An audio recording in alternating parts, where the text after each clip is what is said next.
Yo, what's up guys? Welcome back to the channel. Hey, if you're new to my channel, man, or you've been here before and you haven't done it already, please consider going down there and subscribing to the channel. Also hit the notification bell up there that we know when I drop a video.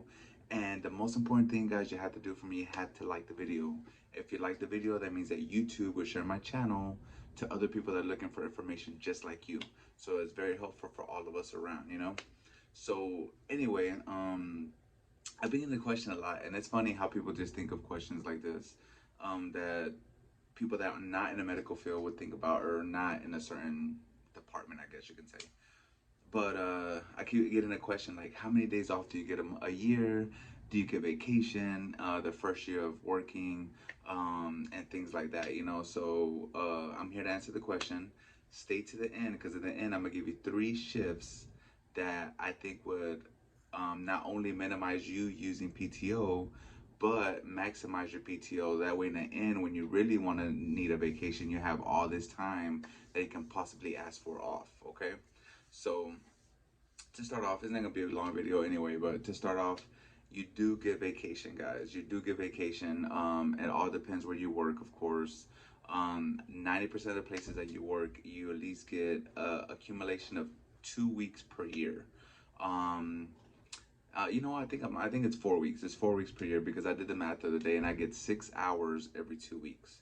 So every month I get like 12 hours. So yeah, that is up to like four weeks a year. Um, so yeah, but if you work in an outpatient center, they could be different. You know, they can be different. I think an outpatient center is 2 weeks only. So if you're for outpatient center, like a urgent care or something like that, even if it is part of the hospital, you still they I think they're a little different. And I think you get 2 weeks off per year. And the hospital is different. The hospital you get a little more, because I think it's a little bit more is like critical care, you know, so they try to help you out a little bit more. That's why you got more PTO time off. Now, the longer you stay at a place, the more PTO time you get.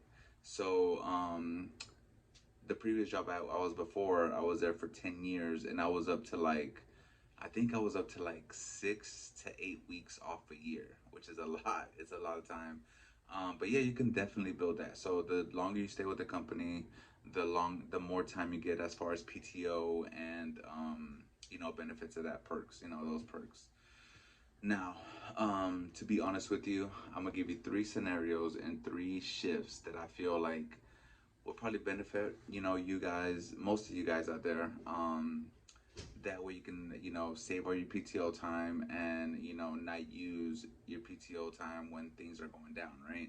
You know, here and there, like using one day is 12 hours or 8 hours. And if it's not for, I mean, if it's medical, if it's emergency purpose, then that's understandable. You can't help that, you know? But if it's just like, oh, something's happening this day, I need this day off or whatever. So anyway, I'm gonna give you three schedules that I think will be cool or beneficial. The first one is this one. Yeah. So that's actually a shift at hospitals, 5:30 to 4, Monday through Thursday. That way you have Friday, Saturday, and Sunday off. Yes, it's super early, but you get off early. It's 10-hour shifts. You know, you get off early. The day shift is usually the most busiest shift. So you're definitely gonna put your work in. It's definitely gonna work you, you know what I'm saying? Because it's super busy during the day. Once evening hits, like 3 to 11, it kind of slows down a little bit. But definitely, the day shift, you really would, you know, you're gonna work. um, Another shift that I think is super beneficial, that I think it's a great thing, is um, it's Tuesday, Wednesday, Thursday, 12-hour shifts. Whether it's 7 a.m. to 7 p.m., whether it's 9 a.m. to 9 p.m., possibly even, I won't do overnight anymore. I don't do overnight.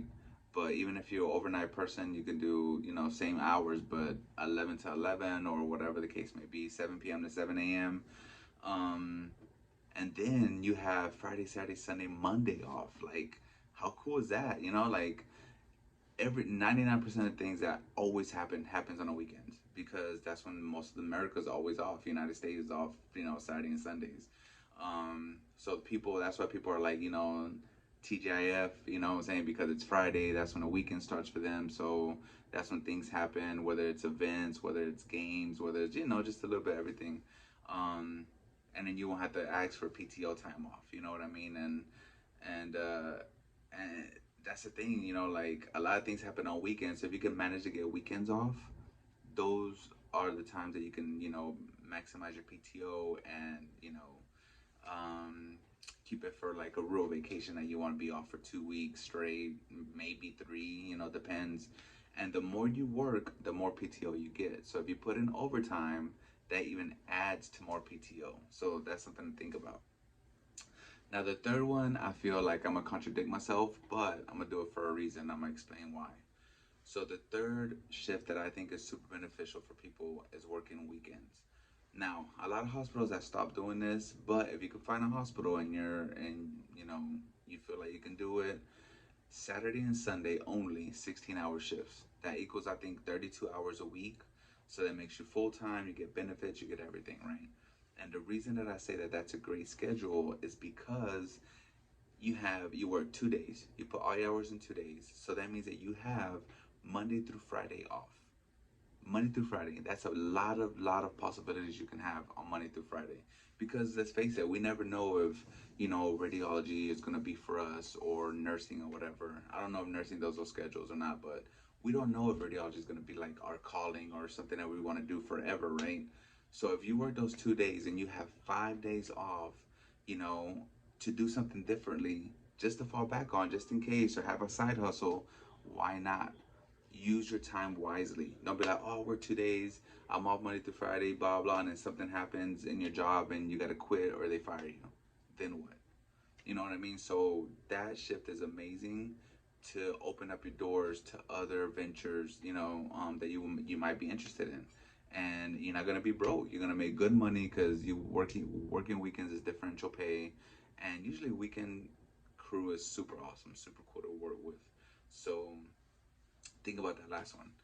But anyway, guys, I hope this helped a lot of you guys. I hope this helped answer some of your questions.